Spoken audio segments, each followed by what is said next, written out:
Good.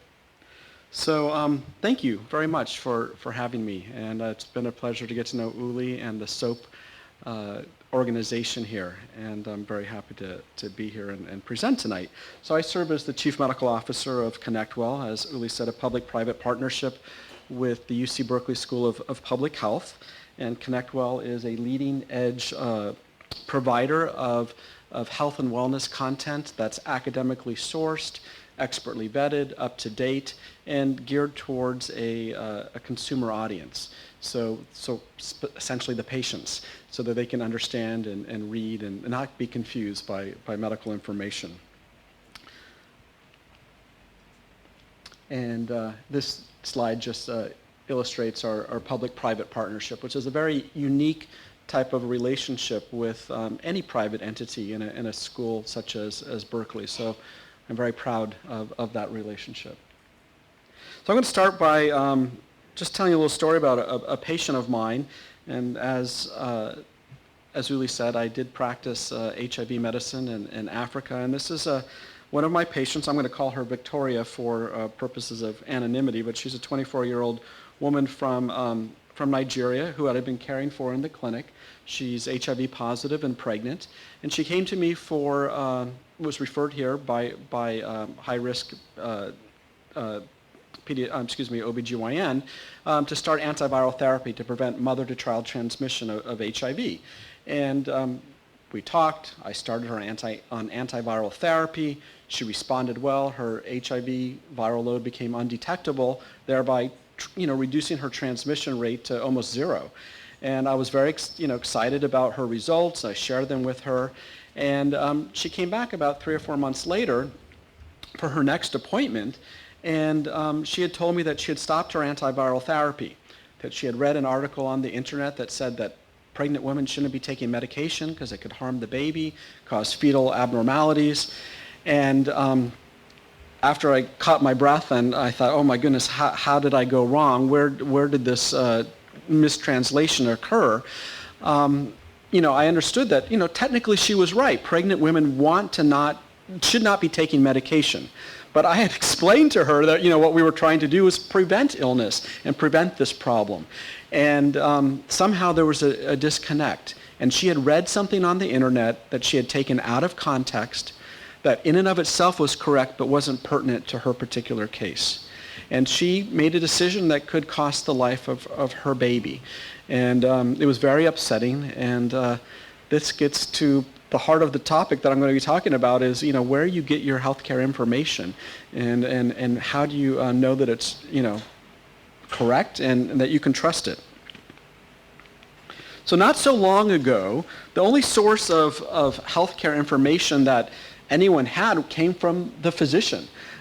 He was able to, or she was able to give information to the patient in this one or unidirectional mode, and the patient was just pretty much asked to accept it as it was. There was no place for the patient to go and research their therapies, and you just took it at face value. And this represents what we call the principal agent issue in medicine. The principal being the physician who has all the knowledge and the power, speaking to the agent, which is the patient, and somebody who just ends up accepting what that person had to say. So there's a real imbalance, if you will, in knowledge and in power. So with the invention of the internet and the fact that many people started being able to search online for health information, we've all become a Dr. Google, if you will. We put in our symptoms, our complaints, our diseases that we may have been diagnosed with, and then we read all about them. And sometimes we get very nervous. We can cause ourselves a lot of anxiety, hear about this, so it can be a two-edged sword. But we can end up misunderstanding this information. We can take it out of context.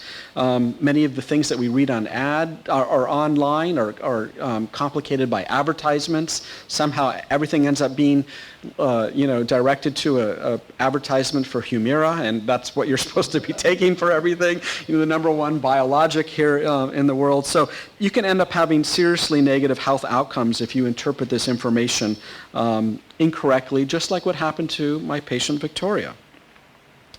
So Many Americans live with chronic health disease, and it's no wonder we all look up medical information all the time. And these chronic medical conditions lead to patients wanting to know more about their illnesses. And according to the CDC, 70% of chronic illnesses and their associated costs are related to unhealthy lifestyle practices. 60% of Americans live with at least one chronic illness, and 42% live with two or more chronic illnesses. And when you have a chronic illness, that requires the patient to be heavily involved in the healthcare system. They become very dependent upon it, and so they're looking up information all the time.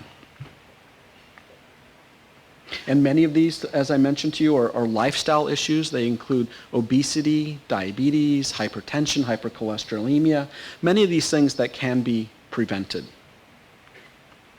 This slide shows the 7 most common and expensive diseases that we take care of here in the United States, beginning with diabetes, Alzheimer's disease, heart disease and stroke, cancer, obesity, arthritis, and pregnancy and postpartum care. Pregnancy and postpartum care, as you've been an OB anesthesiologist, that's an expensive time in one's life. It's not a disorder, it's not an illness, but it's an expensive time in one's life, and mistakes can cost a lot of money if you don't anticipate and prevent problems along the way.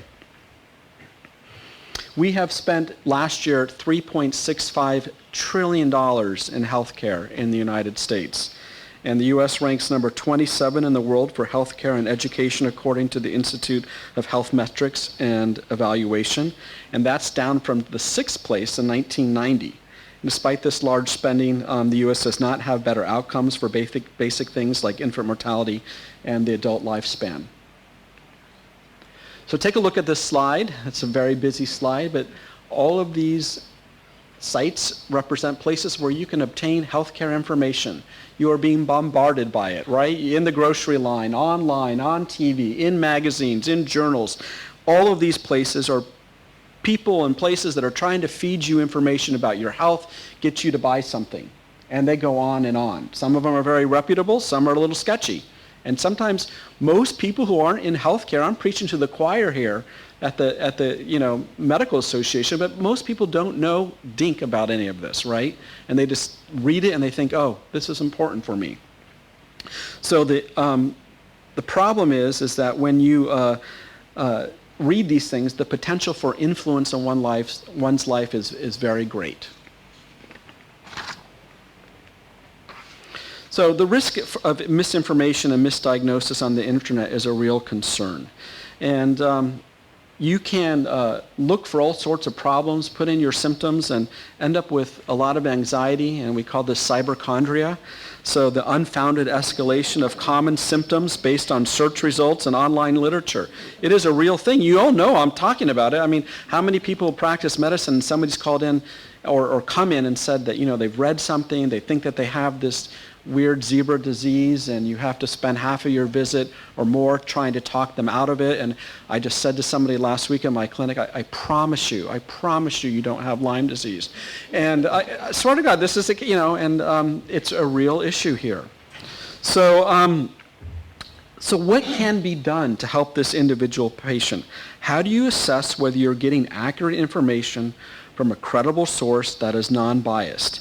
And this is one of the main topics that I'm going to be speaking about here today. So where you get your health information really matters, okay? So seeking out trusted sites is one of the first things to ensure that you're getting accurate information. And these are what many professionals would say would be trusted sites for you to access, okay? They include the National Library of Medicine, which is the NIH, and Medline Plus, and there's the websites of those. Also, people want to participate in clinical trials, or they're looking for therapies that may help them if they have a particular disease that may not be treated by standard therapies. So clinicaltrials.gov is an excellent place to go and look for those therapies. The CDC, Centers for Disease Control and Prevention, has a number of great reputable sites, specifically Travelers Health, Very important. That's a really important site that if you're traveling and you want to know what vaccines you may need, what prophylaxis you may be taking, what you should be watching for when traveling, this is a great place to go. And if you go to any travel clinic, they'll send you to this place anyway. Office of Disease Prevention and Health Promotion is a very important site as well. The U.S. Preventative Services Task Force, also known as the USPSTF, is another one. Your state and local health departments, organizations like the American Diabetes Association, American Heart Association, American Cancer Society.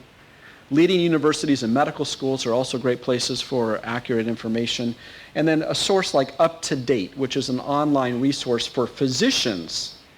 Again, many of the articles that you read on there are geared towards the professional, not for a patient. They are quite detailed, esoteric. They've come up with all the newest and latest therapies, and they're dated, but they're written by many academicians and not for the lay patient. And then medical societies like the American Academy of Pediatrics and many others are all places where I and others would recommend that you can get trusted health information. But you have to look on the web, and looking on the web can be dangerous as well. It's an open source process. So what are some of the things that go along with standard trusted information? Well, first and foremost, FDA-approved treatments, medications, and devices. These have all been supported by rigorous clinical trials. Evidence-based information that is backed by clinical trials. Certainly the gold standard are randomized and placebo-controlled studies that are the gold standard. Other types of studies are also useful, retrospective. But when a patient goes on and looks at, should I be taking chondroitin? They don't know to look for a study. They don't know what a randomized placebo-controlled study is. I mean, you start seeing some mentioning of these types of things in a clinical study. On the ad, you'll start to see things like that. But was it big? Was it randomized? Was it, valid? It's hard to know. And then expert recommendations from respected organizations. Sometimes when we don't have clinical trials to support what we do, we look to experts to support what it is that we are doing. So what are the things that we need to be cautious about when looking for information and when you're looking online for healthcare information specifically? Well, you need to look for sites that have sponsored advertisements, sites that look fake, are fake, okay? So you should not, and again, I'm preaching to the audience here, but patients should be made aware of that. Any site that requires payment in order to get more information, definitely be aware of. Sites that promote quick cures, sites that offer miraculous, instant, or guaranteed outcomes, sites that offer fast weight loss, and then old and undated articles, especially for topics that have rapidly changing therapies like cancer therapies. You should definitely look that when this article was written and by whom. So I'm going to show us, this group here, a little common online search sample. And we're going to go to Google. We're going to be all Dr. Google for a second, and I'm going to type in back pain, and I'm going to show you some of the things that are going to come up with back pain. But there's a couple of things that I wanted you to be aware of. When you do an online search and you find the information here that comes up in one of the search sites, you'll find two things: sponsored items, which are advertisements, and then organic items, which are derived from the search engine algorithm itself. And thankfully, Google will give you a little green box ahead of it to let you know that it's an ad, but sometimes it's hard to know the difference. And then a couple other things that you should know is that studies confirm that when a user clicks on a particular article, 32% will click on the first result, okay? 17% will click on the second result. By the time you get down to the seventh result, only 3.5% of users will click on that article. So there's a drop-off that happens pretty quickly, and the average user won't go past the first 5 listings. And that's important to know, because what if those first 5 listings are bogus?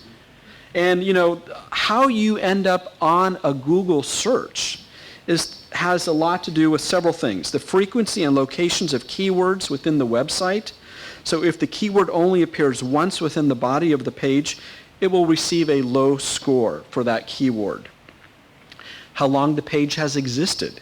So people create new web pages every day, and not all of them stick around for a long period of time. Google places more value on pages with an established history.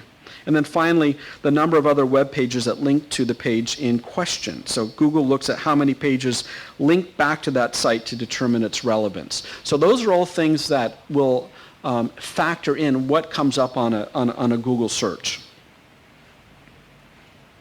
So let me now go to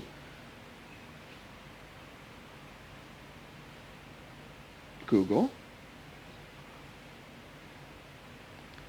and we're going to type in back pain. How many hits do you think I'm going to get by typing in back pain? Anyone have an idea? How many? 2 million? 3 million? 83 million? 1 trillion. 1 trillion? You're closer. 1.32 billion hits were generated in 0.64 seconds, all right? And first site here is WebMD. And many of the things that, that come up on this search will depend upon a variety of things. First of all, where your location is and what your search history has been in the past. We're over here in Oakland right now, but a lot of that is going to determine some of the ads we're going to see are geared towards this area. But I live in Palo Alto, so if I had the computer and I was doing this in Palo Alto, I might get a lot of sites with Stanford or something much different. So let's take a look here. So we're seeing something for WebMD, the Mayo Clinic. Actually, here's now something from the NIH. So I told you that was one of the sites that you can trust. eMedicine Health, Medicine Net, I don't know that. Oh, here's some ads or locations where you might get treated for back pain. Backcountry Chiropractic and Wellness Center in Idaho. Oh my goodness, so somebody's computer's been in Idaho. Where have you been, Uli? All right. Oh, okay, so Medline Plus, that was something that I showed here to you. So here's some videos, and then again, smartphones linked to bizarre home-like skull bumps. Now, why that would have anything to do with back pain, I don't know, unless you got hit in the rump by that rhinoceros there, but that may cause it. And then you see some more things here down at the end. But let me actually just click on something, the first thing that came up. I'm going to hit WebMD. All right, so this is what's come up here on WebMD. I am seeing a bunch of flashing things here. Looks like Las Vegas. Oh, a sign, something can be a sign of ankylosing spondylitis. Maybe that's my back pain. Here, I need to take the quiz. And there's an ad at the top and over here at the side, and I have pictures that are flashing and changing quite interestingly and quickly, and then latest news and features and more videos. What's going on with this guy over here? You're looking at me, I don't know. Oh, maybe he has it. Dan Reynolds, oh, take the quiz. Look at that little animal. Oh, so here's some WebMD blogs and managing my pain. Oh, there's some WebMD community. Where's the stuff about back pain? Oh, here it is at the bottom. So I'm going to click on read this article. And now I got some more stuff here. Is it sciatica? Oh, another ad. Understanding back pain symptoms. What you're seeing me go through here is getting really confused by all the different things that are coming up. All right? The fact that I have ads flashing at me. I have things that were not even related to what I was looking for in back pain. I got questions about ankylosing spondylitis. I have WebMD asked me to put their app on my phone, and I kind of forgot why I even came here to begin with. That's one of the problems with searching for something like this on a site with a lot of ads and something that's supported by advertising. So again, I'm being I'm being potentially geared towards some biologic and thinking that maybe I have rheumatoid arthritis. So that's a bit of an issue here. So so what can we do about this? What is simpler? And that's what I'm going to talk to you here about my work with ConnectWell and what my colleagues and I have been doing with the School of Public Health. So ConnectWell is a public-private partnership with UC Berkeley School of Public Health, and I want to, oh, sorry, I was trying to make this slide a little bigger. And UC Berkeley has been a pioneer in wellness education for over 35 years. They produce science-based, expertly vetted, current information, a lot of in-depth information with a wide-ranging coverage of health conditions and wellness practices, with short and easy-to-read articles for optimal learning. And the entire program that they have is divided into 3 parts. A health and wellness digital library, which includes health conditions and disease states. And then once you have a particular illness or you want to live healthier, they advocate and teach you about wellness initiatives to take the next step to empower yourself to do a better job. And this includes healthy eating, staying active, better sleep, managing stress, healthy travel, and maternal health. And then the third component is nutrition and eating whole foods and preparing foods in a healthy way. Not far from here, Berkeley was actually ground zero for the farm-to-table movement, as you know, eating foods in a sustainable fashion, things that are, or sustainable manner, things that are in season and eating organically when possible, and healthy, simple recipes. And so this is the full component of the health system here of ConnectWell. So it's one trusted and expertly vetted site, simple to search and access information. I'm going to show you that in a moment. There's a wide range of common health and wellness topics, no distracting or misleading ads. It's a holistic approach to well-being, and I'm going to show you a little demonstration here right now. So I'm now into the ConnectWell Wellness Library. And as I mentioned to you, it has 3 components: the Health and Wellness Library, Wellness Initiatives, and the Healthy Recipe Collection.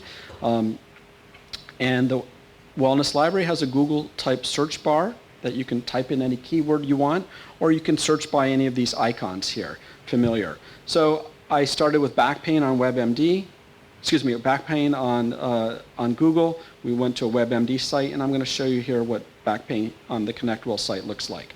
So I clicked on back pain, 45 articles come up, and it starts with the most simple, easy to understand article on the anatomy of back pain, what it is, and then it gets slightly more complex through time. But it's a sequential learning process. So I'm going to click on the article. We have the Berkeley Public Health logo that comes up here and explains to you what the anatomy of back pain is, where things can start. Very easy reading. A lot of everything is geared towards the 6th to 9th grade reading level, so it has an appeal for everybody. If somebody's coming in and needs to read something, you can simultaneously give it to somebody with a lower education versus somebody who may be the CEO of a company coming in. And a lot of bullet points, easy to read. And then once you've read the article, then you can actually then read the next sequential article. What are the causes of back pain? And again, going down, you can see the kind of an interesting photo, gets people interested in, and then you'll read the next component. And then related wellness initiatives. So I've told you, once you have something, and what can you do about living a better life and more healthy life. So we're going to look up posture and musculoskeletal health. That's what comes along. And you can print this out, and then now you see some articles about healthy posture, the impacts of forward head posture, shoulder rolls, things that you can do here for that. So I can go back to the previous article, or I can go back to the home page and print it out. Wellness initiatives, as I mentioned here, there are 6 of them, but we do have a an excellent maternal health program here, preparing for pregnancy, wellness during pregnancy, and thriving postpartum. Again, planning all this out for pregnancy. And then healthy recipe collection here, as I mentioned as well, which has a number of healthy recipes based upon whole nutrition. So I'm going to go back here and just finish up. Much different experience in going through there. No advertisements, simple, easy to understand, engaging photos, and a single site where you can get good, trusted information. I'm going to just finish up here with my patient's baby. Thankfully, she resumed antiretroviral therapy. Her viral load was undetectable again. The baby was born HIV negative and has remained so with additional testing. Who do we serve at ConnectWell, and who are our customers? So we provide healthcare content and all of this information to healthcare providers, health systems and health plans, telemedicine and health device companies, anyone who's looking to provide content, health coaching companies and wellness engagement platforms, employers and benefit providers, any company that needs medical content. It's very easy to integrate. It's a seamless redirect to the ConnectWell site. You can incorporate the ConnectWell API for enhanced user experience. So we hope to be in Epic here in the not too distant future. Host ConnectWell content into your existing platform as well.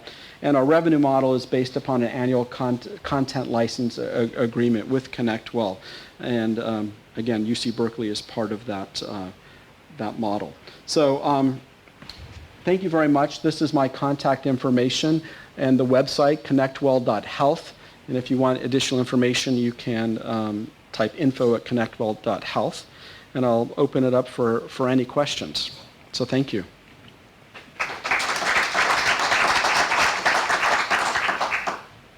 Yes? Who does the responsibility lie with when you want to educate people?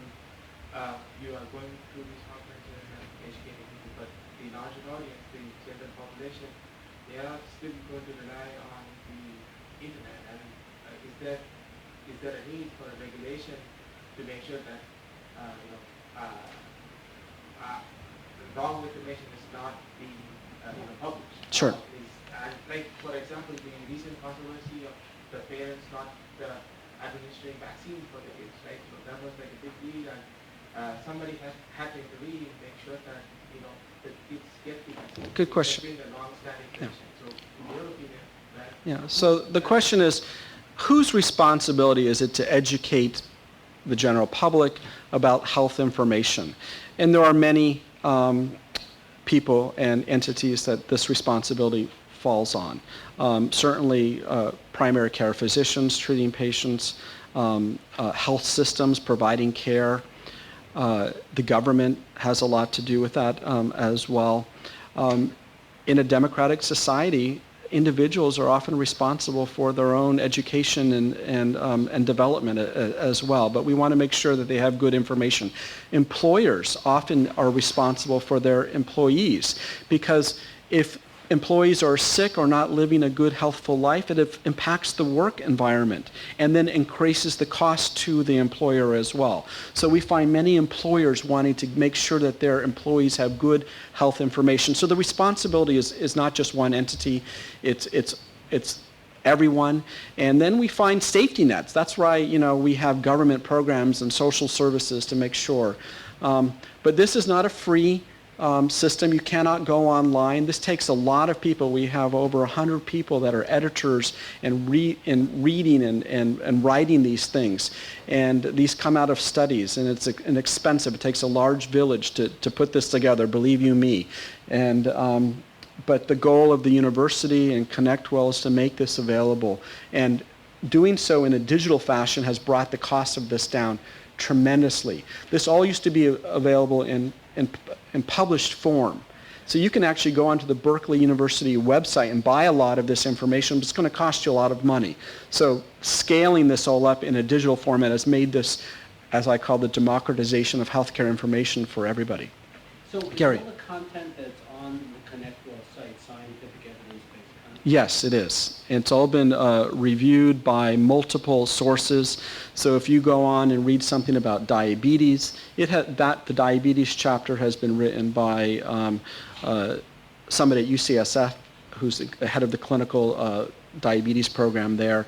It's a large white paper that's updated annually. That's our source content, and then additional medical writers will actually take that, write it at a level that the consumer can read and understand with engaging photos, and then ConnectWell comes in with its architectural magic and brings it all together in terms of our ability to search through all of this. It's a lot of work. Are there references as well? References at the end of every article, dates when it was written.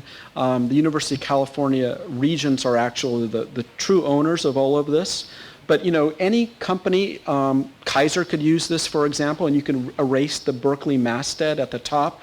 You can white label it, absolutely. So Stanford, who may have a rivalry with Berkeley, you can remove the Berkeley masthead again. Yes. Two questions. One is about your business model. Are you marketing, I suppose, I can understand marketing quite easily, like B2B, and going to businesses who are investing heavily into wellness right now. But I wonder about B2C, given that consumers, can still access Google and it's Yeah. a lot less clicks So to whatever they're asking. And then the second question that I had was comparing this to the for the patients button in UpToDate and the Beyond the Basics button in UpToDate for patients. Sure. So the question is, our revenue model, she mentioned the fact that we're doing business to business, but we don't do a business to consumer model only because of our licensing agreement with the university. There's other publishers here that have that direct to consumer model that a consumer can order the white papers, and so that infringes upon the way that they do business. Your second thing is about how How does this differ from the content that UpToDate offers for patients? So UpToDate would be a potential competitor. UpToDate's very expensive. If you've ever tried to go as an individual person and buy UpToDate, it's over $1,000 for an individual to get it for the doctor's portion. I don't know what the patient's portion is, but there's no it's written in a completely different way. This has a lot of engaging photos in it, and this is just a much different, Most doctors who work for large systems don't have to pay. Right, but somebody's paying for that. You have a huge licensing content, but if you wanted to go as an individual doctor, you would pay over $1,000. Yes, question. Thank you for your presentation. This is obviously a huge need. So from the physician's perspective, obviously, I think you can see going online how many issues there are with content. But from the everyday person at home on their couch looking at this stuff, they feel they're in the right place. Yes. Obviously because of, let's say, issues like patient to physician trust, trauma. Is your company considering investing or partnering with strategic partners who can deal with those issues that prohibit or hinder the patient from engaging the content? Because you have the content but for a person to trust it and want to say, I'm going online to dig into that information, there are a lot of barriers there, but there are organizations and strategies out there to address the human issues that prevent people from trusting. Are you looking into that? So that's part of the, being partnered with the University of California Berkeley School of Public Health that's been doing this for 35 years. They've been a pioneer in this. And knowing that it's academically sourced, expertly vetted, all you can do is present that information, and the fact that everything has been evidence-based and based on clinical trials, and those references are listed. But that's the same type of quagmire that we have with vaccines. You can present somebody all the information you want, but if they choose to go la la la la, you can't get into it, right? So we recognize that this is quality. Quality costs money.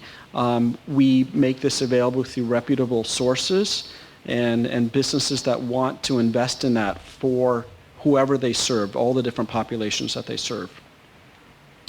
Yeah, Gary. So is there, in terms of your funding, it's like a very interesting model of this whole partnership that you have here.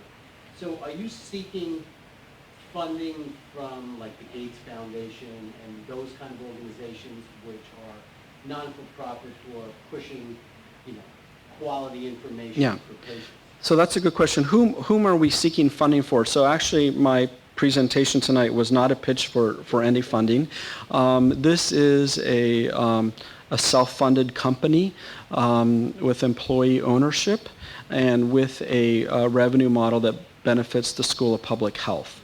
And so we are selling to people who want to invest in good quality information. And we feel that's the best way to do it. And there's no advertising here at all. Any other last questions? Thank you very much for your attention. Yeah.